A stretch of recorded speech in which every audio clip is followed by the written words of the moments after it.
Hey guys, what's up? It's Tim here, and yeah, I finished last night, night number 3 of debating atheists. I've kind of been on this kick that every night I'm going on my TikTok account, and I'm just finding smart, quasi-famous atheist American influencers, and I'm just trying to work with them. I'm just trying to talk to them, trying to love on them, trying to see what scriptures or what life experiences kind of made them jump ship, and trying to throw them a life raft. I'm trying to throw them a life raft. I'm not trying to debate them and hurt them, and I don't even call them debates anymore. I'm just trying to talk and love them. But more importantly, I'm trying to talk and love so they're influencers, or the people they have influenced that are listening, can hear.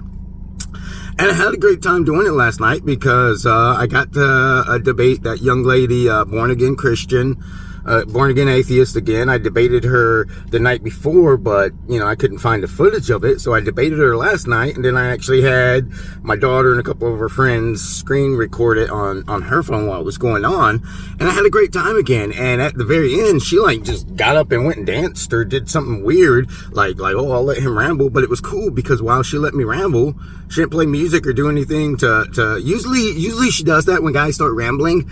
She'll play music and do something distracting, and everyone watches her and they're rambling and no one can hear it. But she actually just got up and walked off the camera and let me keep talking. And I even said, I'm glad you're leaving. I want all your viewers to finish hearing this. So thank you for doing that, Born Again Christian, for doing that for me. But I had a great time talking with her last night again, and I'm learning a lot of what I think her problem is she came from a very, very strict fire and brimstone fundamental church that she was born into. I mean, it sounds like she was homeschooled, home college schooled.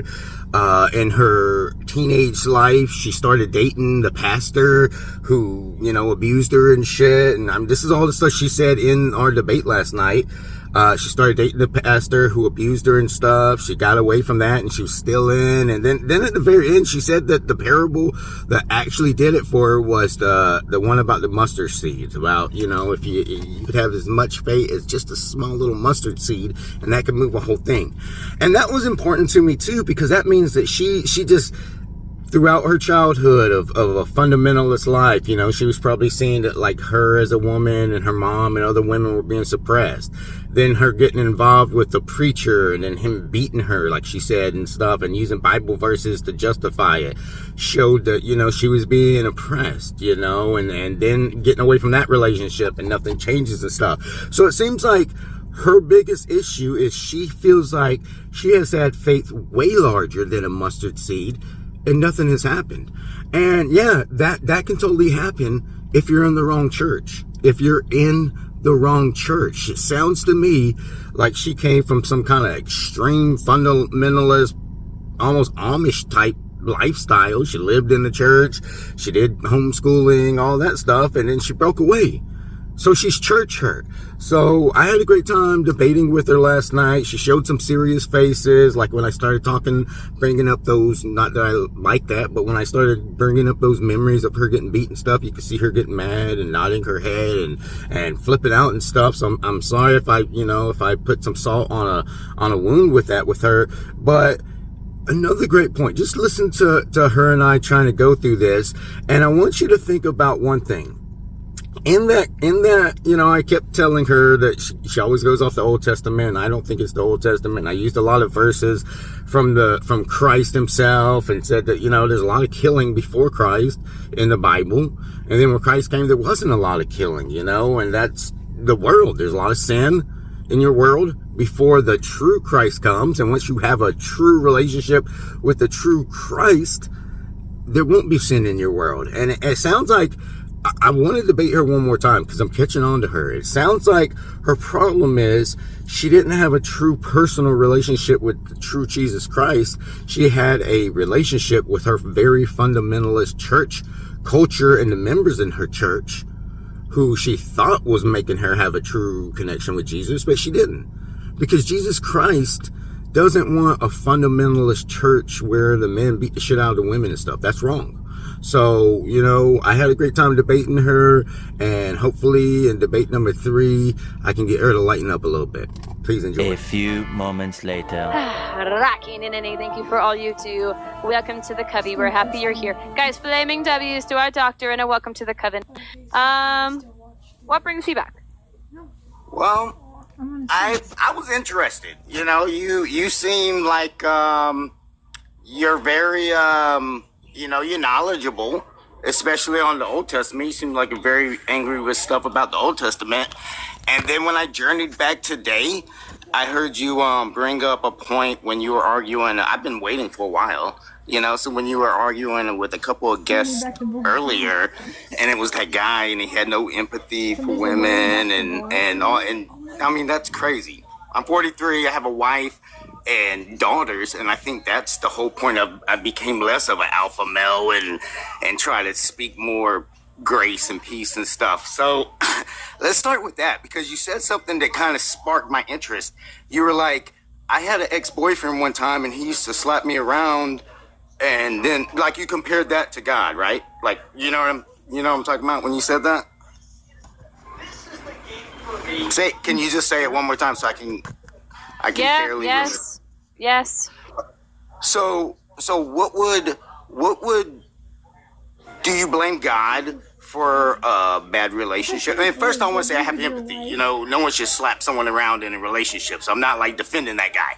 But I'm curious because it sounded like you were blaming God for your ex-boyfriend, you know, punching you.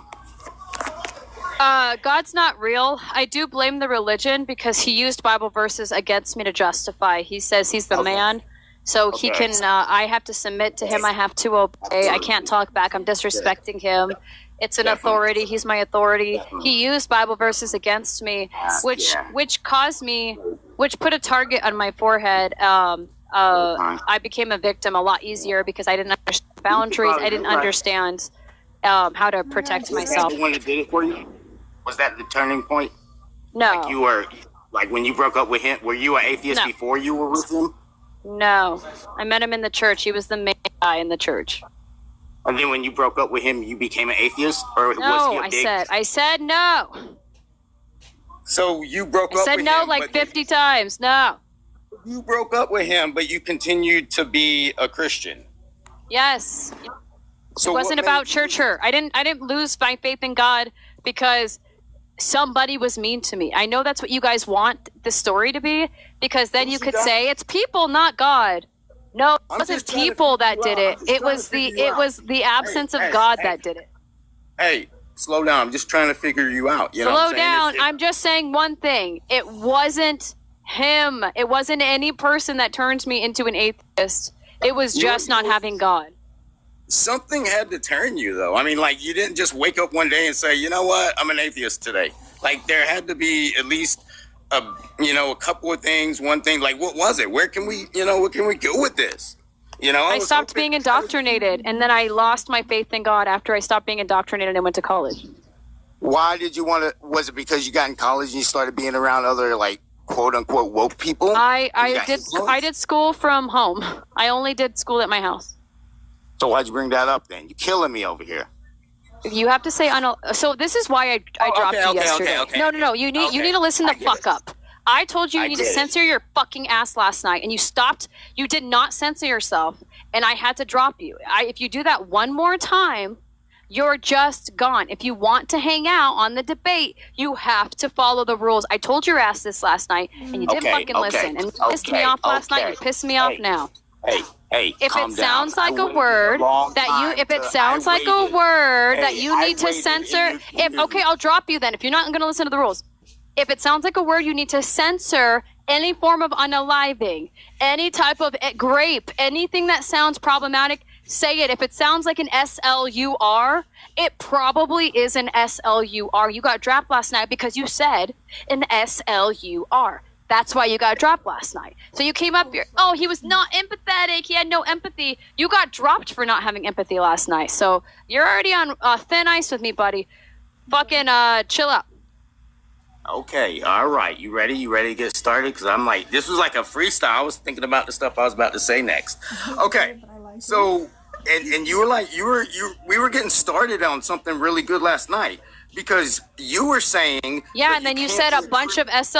ours, and then I was disappointed in you because I told you to censor yourself. I'm back on here to redeem myself, okay? Redemption time. All right, so you said that you can't be a Christian unless you believe in the Old Testament and the New Testament. And then I said, no, that's not true. I'm a Christian, and I very rarely believe in, I don't believe in a lot of the Old Testament. I just think of them as, very old stories from the old men told, like I almost feel like the way you feel about the whole religion, just the Old Testament. So it's almost like, I just want to know, do you think do you have to 100% go off the Old Testament to be a Christian in your mind, in your heart? Because if that was true, why wouldn't every Jewish person be a Christian right now?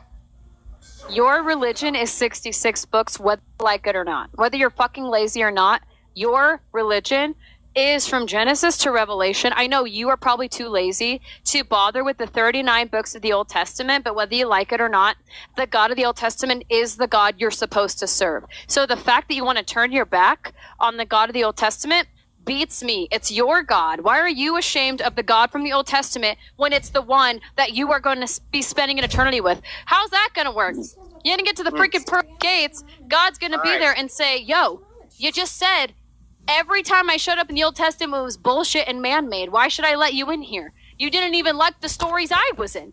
How are you supposed to spend an eternity with God when you don't even want to associate with him on your long life here on earth?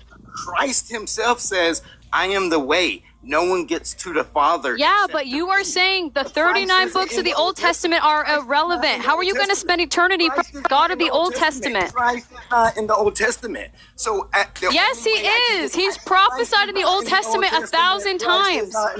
He's in the Old Testament in Isaiah, in Daniel, in Genesis, in Exodus. Yes, he is. He's prophesied in the Old Testament. You have to agree that you follow the Old Testament because it leads to your Christ in the New. So what's the creed? Like, I have to believe in Jesus. I have to believe that Jesus died on the cross and rose the third day for me, for my sins. And it says nowhere there that I have to believe that Jesus was prophesied by superstitious Hebrew people 100, 200. Oh, here's the thing. You're going to get to heaven one day. And God might not let you in because you are admitting online that you do not agree that the Old Testament's real. That's the only time God showed up was the Old Testament. How are you supposed to spend an eternity with the God that you don't like? Actually, Jesus says... How are you supposed to spend an eternity with the God you don't like? Jesus says, I would deny you. Why the hell? How are you going to spend an eternity with the God you don't like? Are you going to be miserable? Are you going to be miserable? The Jewish God, it's the Allah God, it's the Christian God. I'm so sorry to inform you. I know this is going to be hard to hear. Yahweh is the God in the Torah, and Yahweh is the God in Revelation. It's the same God, whether you like it or not, and you will be spending an eternity with the Yahweh, Torah God in Genesis, the same God you'll be spending an eternity with in Revelation. Why don't you like the God? Why don't you like your God? So will you, young lady. We'll all be in heaven. And no, I'll be in hell. I do not want to spend an eternity with you. I do not want to spend an eternity with Yahweh. I do not. So how are you not liking your own God? What's the point? First, I didn't say I didn't like anyone. I didn't. You just said I don't do the Old Testament God. Well, that's what eternity's going to look like. I don't do yoga, but that doesn't mean I don't like yoga.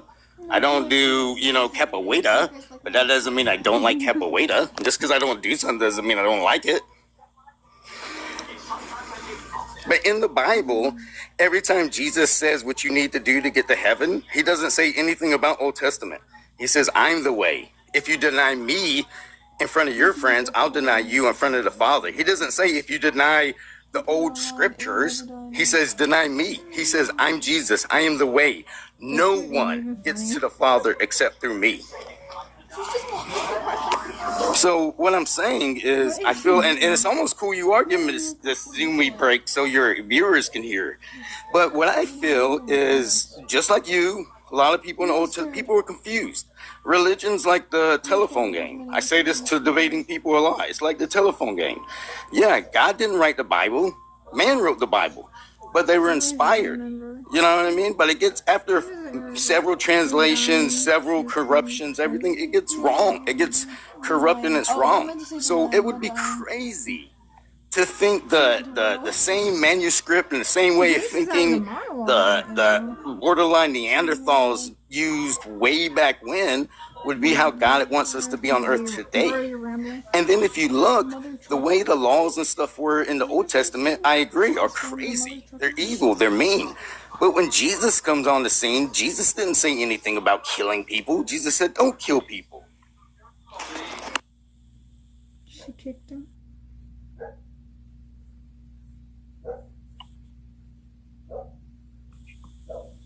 Sinbad! Yes! Praise be to Sinbad. Praise be to the Dark Lord. Thank you for the $25 on Cash App for you are inspiring. You deprogrammed yourself. Sinbad! Guys, $25 is crazy work. Let's give a giant shout out to Sinbad. Flaming W's. We're happy you're here. Listen, Sinbad. Let me let you in on a little secret. If you want to know how I deprogrammed myself, it all started with a little parable called the mustard seed. Bro, you were kicked like 5 minutes ago. You just monologuing to nobody. No one was hearing me? Why on earth is she holding up mustard? Did you record it? Yeah. All right, send it to me. See, she's